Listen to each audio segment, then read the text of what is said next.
নমস্কার বন্ধুরা, দৈনিক যুগলের একটা নতুন পর্বে আপনাদের সবাইকে স্বাগত জানাই। আমি রূপসা। শুরু করছি আজকের পর্ব। প্রথমেই দেখে নেব আজকের হেডলাইন্স। ফুটবল এক নজরে।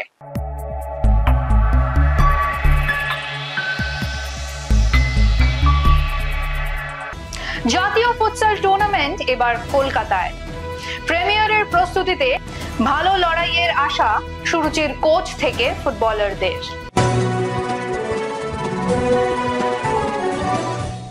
চলে আসি বিস্তারিত খবরে। অতি সম্প্রতি আইএফ এর উদ্যোগে আয়োজিত হয়েছিল ফুটসালের স্টেট চ্যাম্পিয়নশিপ। এবার ন্যাশনাল চ্যাম্পিয়নশিপ সম্ভবত আয়োজিত হতে চলেছে কলকাতায়। এআইএফএফ এই টুর্নামেন্ট সংগঠনের দায়িত্ব আইএফএ কে দিতে চায়। এই বিষয় নিয়ে আইএফ এর ফুটসাল কমিটির এক বৈঠক অনুষ্ঠিত হয়ে গেল। বৈঠকে কি হলো বিস্তারিত জানালেন ফুটসাল কমিটির সদস্য অপরূপ Chakraborty. First of all it's an honour for us যে আমাদের একটা অপরচুনিটি এসছে এআইএফএফ থেকে two host the national AIFF national club championship, futsal championship. তো এটা this is a 4th addition. তো তার আগে দিল্লিতে হয়েছে, গুজরাটে হয়েছে। তো আমাদের মনে হয় যে futsal is an upcoming game. আমরা সবাই জানি it's an exciting game and it's a probably T20 version of football, যেভাবে ডিসক্রাইব করা যেতে পারে। তো এখানে আমার মনে হয় যে যদি এটা হোস্ট করা হয়, লোকাল ট্যালেন্টস দেখতে পারবে what exactly futsal is all about, how it's played.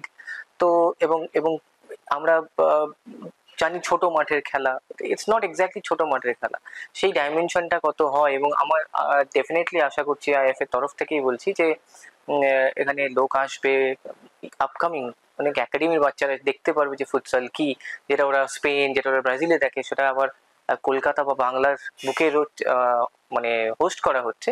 That's an very exciting perspective.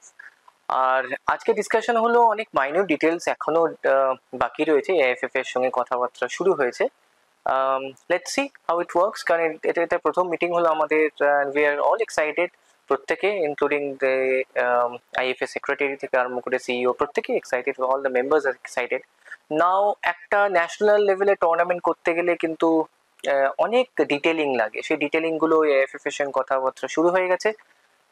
let them come back with few ideas or few concepts যেটা ওরা করতে চাইছে। সো তারপরে উইল টেক দ্যাট ফরওয়ার্ড। মাত্র 6 বছর আগে কলকাতা ফুটবল লিগে তৃতীয় ডিভিশনে তাদের অন্তর্ভুক্তি। এর মধ্যে সাফল্যের সিঁড়ি বেয়ে প্রিমিয়ারে পৌঁছে গিয়েছে সুরুচি সংঘ। গতবার সুপার 6-এ খেলেছিল তারা। এবার সেই লক্ষ্য নিয়েই প্রস্তুতিতে ব্যস্ত দল। রবীন্দ্র সরোবর স্টেডিয়ামে তাদের সেই অনুশীলনের ছবি ধরা পড়ল আইএফএ টিভির ক্যামেরায়।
চলে আসি পরের খবরে। প্রিমিয়ারে এবার জোর লড়াই, সে কথা মাথায় রেখেই প্রস্তুতি নিচ্ছেন সুরুচি সংঘের কোচ থেকে ফুটবলাররা। কি জানালেন তারা, শুনে নেব। এটা ফুটবল লিগ, তোমাদের প্রস্তুতি কেমন চলছে? হ্যাঁ, প্রস্তুতি এবছর ভীষণভাবেই একটু অন্যরকম চিন্তা ভাবনা করে প্রস্তুতি। তুমি নিশ্চয়ই সেটা দেখছিলে যে চেষ্টা করা হয়েছে যে কী বলে যতটা ভালো করা যায়। ছেলেরা খুব হার্ডওয়ার্ক করছে। সমস্ত আমাদের ফুটবলের সায়েন্স মেনেই প্র্যাকটিস চলছে। তো সুরুচি সংঘ আশা করি ওরা গোলে বল রাখতে পারে ঠিক করে, তাহলে ভালো কিছুই করবে। আর টিম কেমন হয়েছে? টিম আমি হ্যাপি, কিন্তু আমি নিজে করেছি। এখানে টিমের ব্যাপারে ক্লাব কোনো মাথা গলায় না। যেটাই চিন্তা ভাবনা করে যে প্লেয়ার নিতে চাই, বা নেওয়ার ইচ্ছা থাকে আমাদের বাজেটের মধ্যে, তাদেরকে মোটামুটি নেওয়া গেছে। তো এখন হচ্ছে রেজাল্ট, ক্লাবের কাজ করেছে। স্বরূপদা এর জন্য ধন্যবাদ জানাবো, স্বরূপদা অরূপদাদের। অরূপদা এবং স্বরূপদা ভীষণভাবেই কী বলে টিমটা ভালো যাতে রেজাল্ট করে তার জন্য যেটুকু যা যা দরকার সেগুলো ঠিক টাইমে তারা প্রোভাইড করছে। এখন প্লেয়ার আমরা যারা কোচেসরা আছি আমাদের দায়িত্ব এবার ফিরিয়ে দেওয়া। প্লেয়ারদের তাই প্রতিনিয়তই বোঝাবার চেষ্টা করছি তোমাদের ফেরাতে হবে, ঠিক আছে, গিভ অ্যান্ড টেক। হ্যাঁ, নাহলে সামনের বছর তুমি ভালো কোনো অফার পাবে না, ভালো খেলতে হবে, ভালো রেজাল্ট করতে হবে। তো আশা করি সুইর সঙ্গ ভালোই কিছু করবে। আর গ্রুপটা নিয়ে কি বলতে চাও? গ্রুপটা নিয়ে যেটা বলতে চাই যে আমি তো দেখো ইস্টবেঙ্গল মোহনবাগান যেদিকে আছে সে তো টপ গ্রুপ, ওইদিকে এখনও মোহামেডানের আমি মোহামেডান বড় দল, বাট মোহামেডানের যে অ্যাটিটিউড রয়েছে লাস্ট ইয়ার থেকে, তো মোহামেডানকে সুপার 6-এ যাবেই এরকম কোনো গ্যারান্টি এই মুহূর্তে কেউ দিতে পারছে না, ঠিক আছে। ওখানে কমন একদম ওপেন আছে, উল্টো দিকে বি গ্রুপটা পুরো ওপেন আছে, কিন্তু 3টে জায়গা ওপেন আছে। আর আমাদের এখানে দুটো ইস্টবেঙ্গল মোহনবাগান, ঠিক আছে, বড় ওদের কী বলে যে ঐতিহ্য, ওদের যে লেগাসি বা ওদের যে এখনও যেভাবে টিম করলে যে সিরিয়াস ব্যাপারটা থাকে সেই জায়গা থেকে তো একটা জায়গা খালি, তো সেই জায়গা থেকে এই গ্রুপটা তো যথেষ্টই টাফ গ্রুপ। এবং আমি বলছি আমাদের এই গ্রুপে BSS, Kalighat MS, railway FC, হ্যাঁ, বেশ কিছু টিম আছে, আমি বলছি যথেষ্ট ভালো টিম, এবং বাংলার সমস্ত ট্যালেন্টেড ছেলেগুলো এইসব টিমগুলোতে রয়েছে।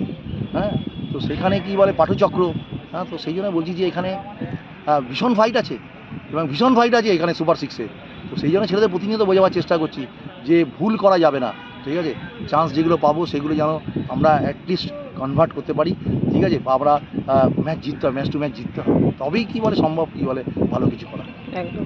Thank you sir, all the best for CFL. Thank you. Calcutta football league প্রস্তুতি কেমন চলছে? প্রস্তুতি খুব ভালো চলছে, অনেক বছর পরে অন্য ক্লাবে, আর স্যারের হাত ধরে উঠেছিলাম, রঞ্জন স্যারের হাত ধরে আবার স্যারের কাছে ফিরে এসেছিল, খুব ভালো লাগে। তো স্যারের আন্ডারে তুমি আগেও প্র্যাকটিস করেছো, এখনো করছো, তো কেমন লাগছে? মানে কত পার্থক্য কিছু আছে না সেমই আছে? সেমই, পার্থক্য কিছু নেই। আগের মানে জর্জে যারা ছিল, তন্ময়, নবী, তারা এই ক্লাবে আছে, তো ভালো লাগে পুরোনো বন্ধুদের সাথে আবার ফিরে এসে, তো সব মিলে ভালো। গ্রুপটা টাফ হয়েছে, তো কতটা আশাবাদী, কিরকম ফাইট দেবে তোমরা? আশাবাদী, আমাদের টিম খুব ভালো হয়েছে, ব্যালেন্স টিম হয়েছে। ইস্টবেঙ্গল মোহনবাগান অবশ্যই আছে, আর একদিক থেকে ভালো ইস্টবেঙ্গল মোহনবাগানের সাথে খেলতে সবাই চায়, তো ওই দিক থেকে ভালো। আর যদি আমরা সুপার 6-এ উঠি, আরেকটা অ্যাডভান্টেজ কি, আমাদের ইস্টবেঙ্গল মোহনবাগানকে আর ফেস করতে হবে না সুপার 6-এ গিয়ে, তো সেই দিক থেকে ভালো। আমরা ওটা নিয়ে এগোচ্ছি, চ্যাম্পিয়নশিপ হওয়ার জন্য ট্রাই করছি, দেখা যাক। Thank you, all the best for CFL. Thank you. Football league প্রস্তুতি কেমন চলছে? ভালো চলছে, আমরা 14 তারিখ নেমেছি, প্রায় 1 মাস হতে চললো, তো জুনিয়র সিনিয়র মিলিয়ে টিম করেছে রঞ্জন স্যার, তো এটা ভালো ফাইট দেবো আশা করছি।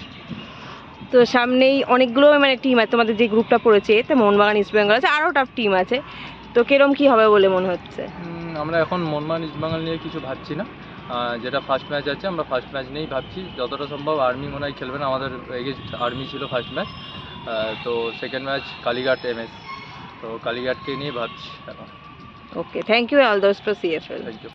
বৃহস্পতিবার ছিল নার্সারি ডিভিশন গ্রুপ এ এর চ্যাম্পিয়নশিপ রাউন্ডের খেলা। একবার দেখে নি কি হলো সেই ম্যাচগুলির ফলাফল। বৃহস্পতিবার নার্সারি ডিভিশন গ্রুপ এ এর চ্যাম্পিয়নশিপ রাউন্ডের খেলায় ওয়েস্ট জোনে কেশব উমা সিটি ও শালকিয়া এসির খেলাটি 1-1 গোলে ড্র হয়। অন্য ম্যাচে বেলগাছিয়া বালক সংঘ ও ঝোরহাট অ্যাথলেটিক ক্লাবের খেলাটি গোল শূন্যভাবে শেষ হয়। এখন সময় একটা ছোট্ট বিরতির, কোথাও যাবেন না, ফিরে আসবো কিছুক্ষণের মধ্যেই।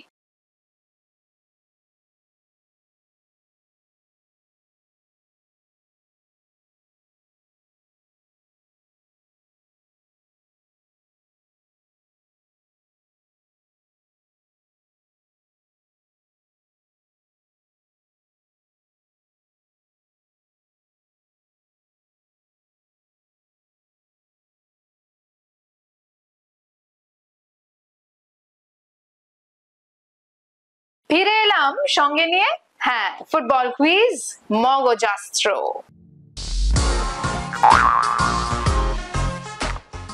চলুন তাহলে প্রথমেই দেখে নিই গতকালের প্রশ্নের সঠিক উত্তরটি। আমাদের গতকালের প্রশ্নের সঠিক উত্তর হলো মোহনবাগান ক্লাব দ্বিতীয়বার কলকাতা লিগ চ্যাম্পিয়ন হয়েছিল 1943 সালে। এই প্রশ্নের সঠিক উত্তর দিয়েছেন ফেসবুক পেজে পঞ্চানন দত্ত, আপনাকে ধন্যবাদ। চলে আসি আজকের প্রশ্নে। আচ্ছা বলুন তো, ইস্ট বেঙ্গল ক্লাব কোন বছরে প্রথমবার কলকাতা লিগের প্রথম ডিভিশনে খেলেছিল? যদি উত্তরটা মাথায় থাকে তাহলে কিন্তু দেরি করবেন না। কি করবেন? কমেন্ট বক্সে লিখে ফেলবে। আজকের ভিডিওটি যদি ভালো লেগে থাকে তাহলে ভিডিওটিকে শেয়ার করুন এবং আমাদের ফেসবুক পেজটিকে ফলো করুন। ফুটবলের এমন আরো খবরাখবর পেতে আমাদের ইউটিউব চ্যানেলটিকে সাবস্ক্রাইব করুন এবং বেল আইকনটি প্রেস করুন। আজ তাহলে এখানেই শেষ করছি, আবার দেখা হবে আগামীকাল একটা নতুন পর্ব নিয়ে। শুভরাত্রি।